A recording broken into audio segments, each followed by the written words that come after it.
Hello everyone, welcome to my channel భావన teacher. ఈరోజు నేను రెస్టారెంట్ స్టైల్లో ఫ్రైడ్ రైస్ చేస్తున్నాను. వెజ్ ఫ్రైడ్ రైస్ చూడండి, ఓకేనా? ఇది చాలా బాగుంటుంది. కొంచెం మనం రైస్ వండేటప్పుడే కొంచెం డిఫరెంట్గా వండాలన్నమాట. దానికి నేను స్టవ్ ఆన్ చేస్తున్నాను.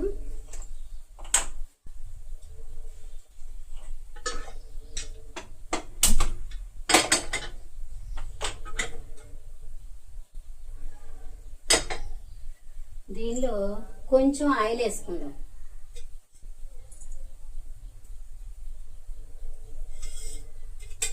కొద్దిగా ఆయిల్ వేసుకుందాం, ఎక్కువ కాదు. ఇలా చిన్న ఈ స్పూన్తో 3 స్పూన్స్ వేసాను. దీనికి కావాల్సినవి ఏంటంటే చూడండి, 1 గ్లాస్ రైస్ తీసుకుంటే మనకి దానికి పచ్చిమిర్చి, ఉల్లిపాయ, వెల్లుల్లి, అల్లం తరుగు, క్యారెట్ తరుగు, క్యాబేజ్ తరుగు ఇవన్నీ తీసుకున్నాం కదా. తర్వాత దీనికి 1 కప్పు రైస్కి అదే 1 గ్లాస్ రైస్కి 1 గ్లాసు నీళ్లు, 1 గ్లాస్ పాలు వేసుకోవాలి, ఓకేనా? ఇది ఇంపార్టెంట్. రెస్టారెంట్ స్టైల్లో చాలా అంటే చాలా బాగుంటుంది. ఒకసారి ఇలా ట్రై చేయండి. ఇదివరకు నేను కూడా egg fried rice, chicken fried rice చేశాను, కానీ ఇలాగ only vegetable fried rice restaurant స్టైల్లో మాత్రం ఇది చాలా బాగుంటుంది. ట్రై చేయండి, ఓకేనా? ఇప్పుడు మనం ఆయిల్ వేడెక్కింది కదా, దానిలో మనం ఏం చేద్దామంటే 1 గ్లాస్ వాటర్,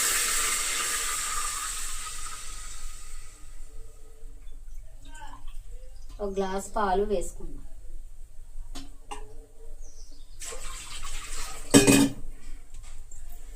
అయితే ఇది ఇప్పుడు మనం ఇది పాలు నీళ్లు వేసాం కదా, ఇది కొంచెం మరుగు పట్టే వరకు ఇలాగా కుక్కర్ మూత పక్కన పెట్టుకుని ఇది మనం రైస్ కడుక్కుందాం.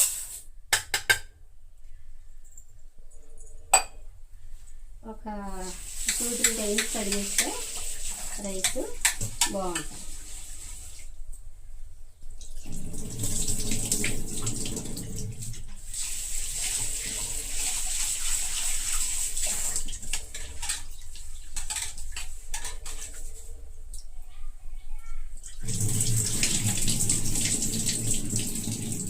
మూడు సార్లు కడుగుతున్నాను. కడిగి నీళ్ళన్నీ వాడి చేసి మనం ఎసరు మరిగేలోపు, మనం పెట్టిన ఎసరు మరిగేలోపు ఈ బియ్యం కడిగి పెట్టుకున్నాం కదా, ఇలా ఉంచుకుందాం. ఇది తెరిలిన తర్వాత వేద్దాం. అయితే ఇప్పుడు మనం ఈ రైస్ వండేలోపు ఇక్కడ కూడా బాండీ పెట్టుకొని ఒక ప్రిపరేషన్ చేద్దాం. ఏంటంటే దానికి చూడండి, chilli sauce, red chilli sauce, soya sauce, ఈ 3 కూడా తీసుకున్నాను. ఇవన్నీ కూడా మనం నెయ్యిలో ఫ్రై చేసుకోవాలి. చేద్దాం. ముందు రైస్ వేసేసిన తర్వాత ఈ వాటరు, మిల్క్ వేసాం కదా, ఆ 2 కలిపి మరుగు పట్టిన తర్వాత మనం ఈ రైస్ వేసేద్దాం, ఓకేనా? ఇది కుక్కర్లో అయితేనేమో 1కి 2 వేయాలి. అదే మామూలుగా డేక్షాలో ఇక్కడ స్టవ్ మీద వండుకోవాలంటే 1కి 3 వేసుకోవాలి. అంటే 1 గ్లాసు రైస్ అయితే 2 గ్లాసుల నీళ్ళు, 1 గ్లాసు పాలు కానీ, లేకపోతే 1.5 గ్లాసు పాలు, 1.5 గ్లాసు నీళ్లు కానీ వేసుకోవాలి. కంపల్సరీ మామూలుగా వండేటప్పుడేమో 1కి 3 గ్లాసులు, కుక్కర్లో వండేటప్పుడు 1కి 2 గ్లాసులు అయితే సరిపోద్ది. తర్వాత ఇది 1 విజిల్ వచ్చిన తర్వాత ఆపేయాలి, ఓకే? ఇవి మనం ఇంపార్టెంట్గా చూసుకోవాల్సిన టిప్స్ అన్నమాట.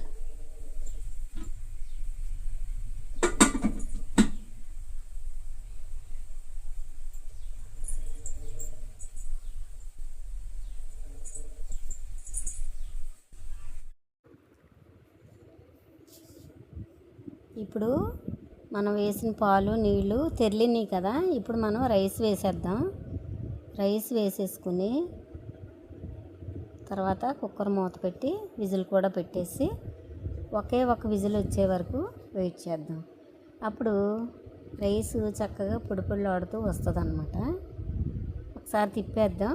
రైస్ తిప్పేసిన తర్వాత ఒక చిటికెడు సాల్ట్ కూడా వేద్దాం. ఈ రైస్లో కొంచెం సాల్ట్ కూడా వేద్దాం.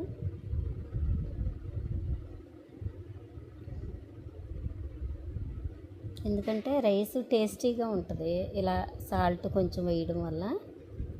అందుకని అన్నం ఉడికేటప్పుడు కొంచెం సాల్ట్ వేయడం మంచిదన్నమాట.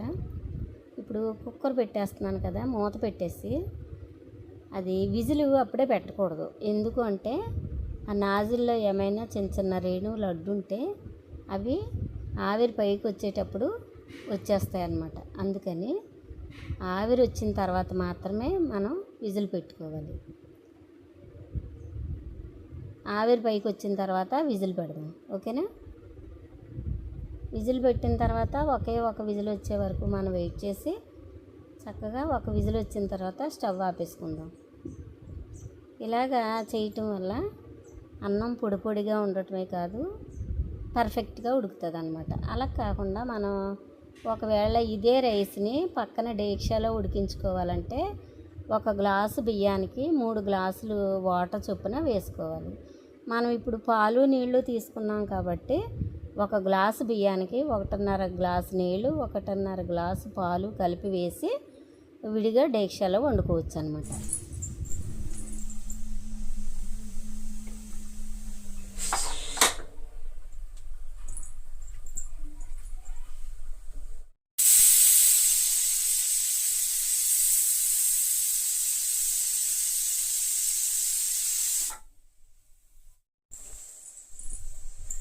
ఇప్పుడు బాండీ పెట్టి దానిలో 1 స్పూను నెయ్యి వేసాను.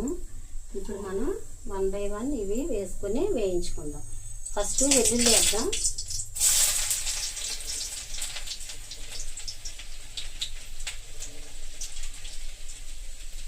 తర్వాత అల్లం,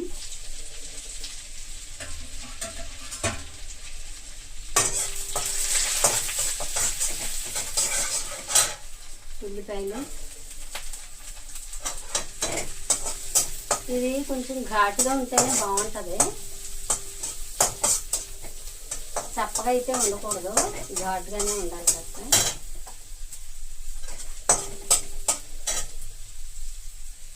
తర్వాత క్యారెట్ వేద్దాం. వెజిటేబుల్స్ బాగా కుక్ అయిన తర్వాత అప్పుడు పచ్చిమిర్చి వేద్దాం. అప్పుడు ఏమవుతుందంటే పచ్చిమిర్చి లాస్ట్ను వేసేసరికి పచ్చిమిర్చి ఘాటు అయితే ఉంటుంది.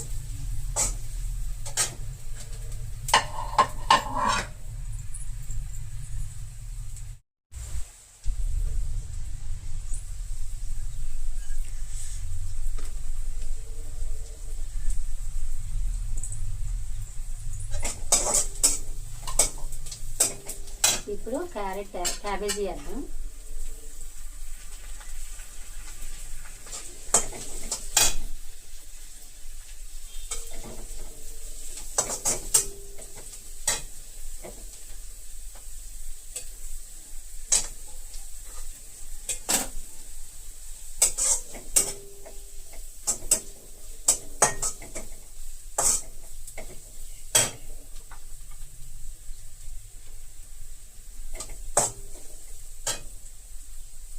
ఇప్పుడు పచ్చిమిర్చి మిరియాల పొడి 2 వేసేద్దాం.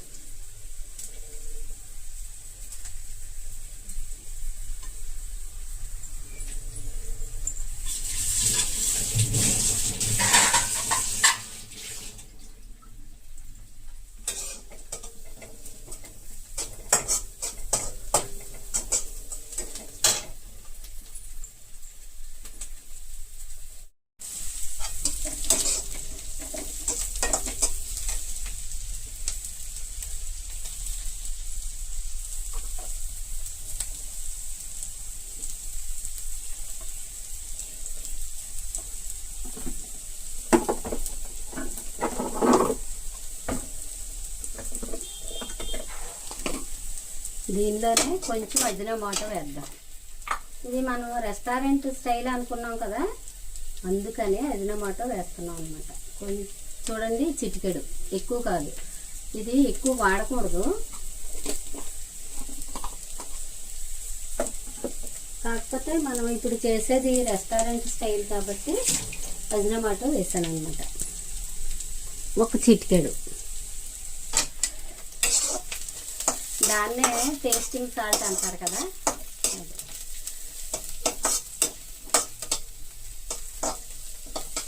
కొంచెం మామూలు సాల్ట్ కూడా వేద్దాం ఫ్రైకి సరిపడా.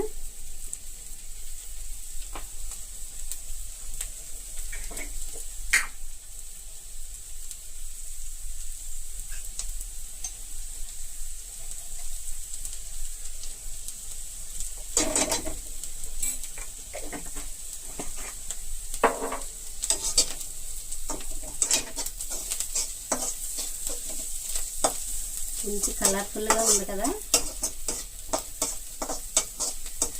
దీనిలో కొత్తిమీర కూడా వేస్తే బాగుంటుంది, బట్ నా దగ్గర లేదు ఇప్పుడు. ఇప్పుడు మనం ఉడికించుకున్న రైస్ వేసేద్దాం.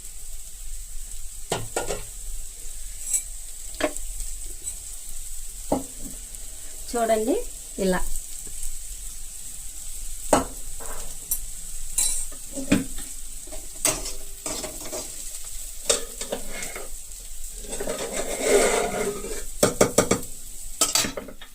చూడండి ఎంత పొడి పొడిగా వచ్చిందో చూడండి.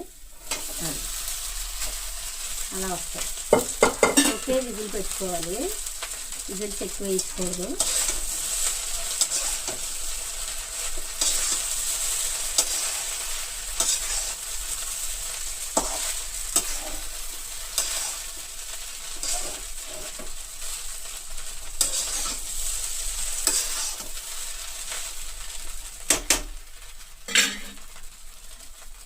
మీడియంలో పెట్టుకుని వీలైతే సిమ్లో పెట్టేసుకుని మనం ఒక్కొక్కటి వేసుకుందాం. సాసులు ఒక్కొక్కటి వేద్దాం. ఇది చాలా తక్కువ ఉంది, అందుకని గ్రీన్ చిల్లీ సాసు,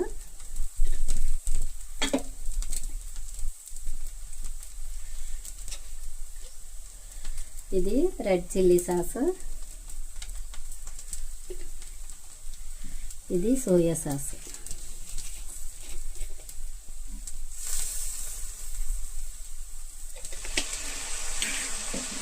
నేను స్పూన్ కొలత కాకుండా అప్రాక్సిమేట్లీ వేసాను. మీరు అవసరమైతే 2 స్పూన్లు వేసుకోండి ఒక్కొక్కటిను.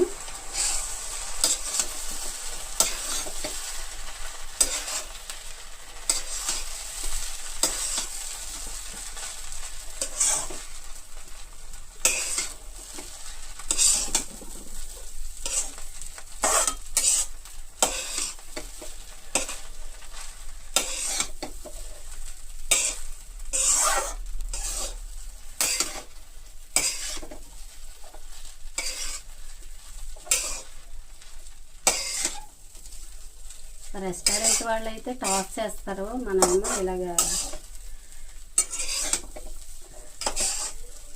అంటే అన్నం మరీ ముద్ద అవ్వకుండా కలుపుకుంటూ ఉండాలన్నమాట.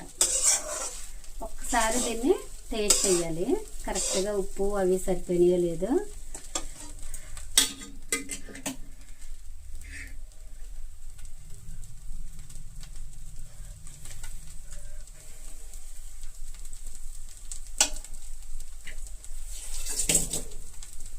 చప్పగా ఉంది, ఉప్పు వేద్దాం.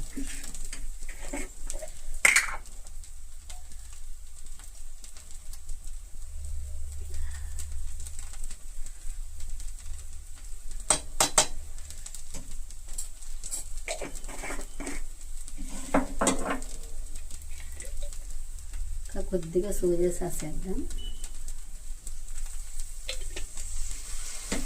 మనం ఇలా టేస్ట్ చేసినప్పుడు మనకి కారం తగ్గిందా లేకపోతే సోయా సాస్ టేస్ట్ తగ్గిందా అనేది చూసుకుని వేసుకోవాలన్నమాట.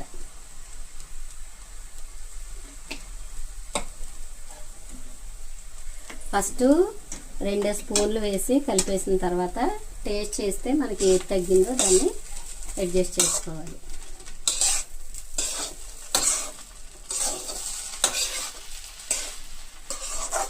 అంతేనండి, restaurant style veg fried rice అంతే. ఒక్కసారి టేస్ట్ చేస్తే మీరు వదలరు, అంత టేస్ట్గా ఉంటుంది. ఎందుకు అంటే మనం రైస్ కుక్ చేసినప్పుడే మనం పాలతో కుక్ చేసాం, మీకు ఐడియా ఉంది కదా. అందుకని చాలా కమ్మగా చాలా మంచి టేస్ట్తో ఉంటుంది. మీరు కూడా ఇలా చేసుకుని తిని హ్యాపీగా ఉండండి. ఓకేనా? ఈ వీడియో నచ్చితే లైక్ చేయండి, షేర్ చేయండి, సబ్స్క్రైబ్ చేసుకోండి. Thank you for watching. Stove ఆపేస్తున్నాను. పాదు కానీ బేర్ పాదు కానీ ఏదైనా 3G కటింగ్ అంటాం కదా, ఇలాగా ఒక 3 టైమ్స్ ఇలా కట్ చేస్తే ఇక్కడ నుంచి మళ్ళీ చిగుర్లు వస్తాయి. అప్పుడు కాపు ఎక్కువ వస్తుంది అన్నమాట.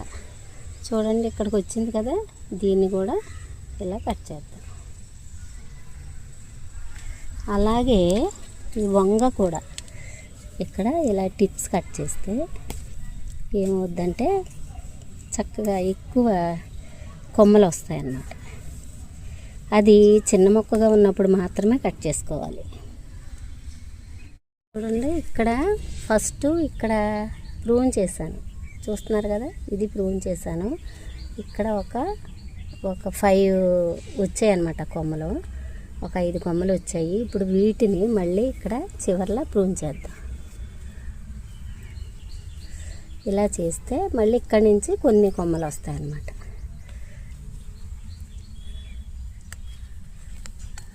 ఓకే, ఇలా చేసుకుంటే ఎక్కువ కొమ్మలు వచ్చి ఎక్కువ కాపు రావడానికి మనకు అవకాశం ఉంటుంది. మరి కూడా ఇది కాపు అయిపోయింది, అన్ని కాయలన్నీ కోసేసాను. ఇప్పుడు మళ్ళీ కొత్తగా కాయలు రావాలంటే మనం ఇది ఇలాగా ప్రూన్ చేసుకోవాలి. ఇక్కడి నుంచి మళ్ళీ కొత్త కాయలు వస్తాయి అన్నమాట, కొత్త కొమ్మలు వస్తాయి. వాటితో పాటు కొత్త పూత, కొత్త కాయలు వస్తాయి. చిక్కుడు కూడా ఇంతవరకు పెరిగింది కదా, ఇప్పుడు నేను ఇక్కడికి ప్రూన్ చేస్తున్నాను, మళ్ళీ ఎక్కువ కొమ్మలు వస్తాయి. అలాగా మనం మొక్కల్ని కేర్ఫుల్గా ఎప్పటికి వాటికి ఏం అవసరమో అలా చేసుకుంటూ ఉంటే మనకి టెర్రస్ గార్డెన్ చాలా ఉపయోగం. అంతే, చూడండి నేను ఇక్కడ ప్రూన్ చేశాను, ఈ పక్క నుంచి కొమ్మలు వస్తున్నాయి ఇలాగ.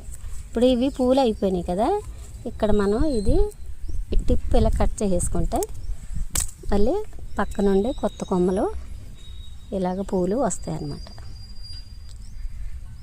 కూడా అంతే, మందార ఫ్లవర్ కోసిన తర్వాత కొంచెం కిందకి మనం కట్ చేస్తే అక్కడ మనకి మళ్ళీ ఎక్కువ కొమ్మలు వచ్చి పూలు వస్తాయి. ఇప్పుడు దీన్ని కట్ చేస్తున్నాను.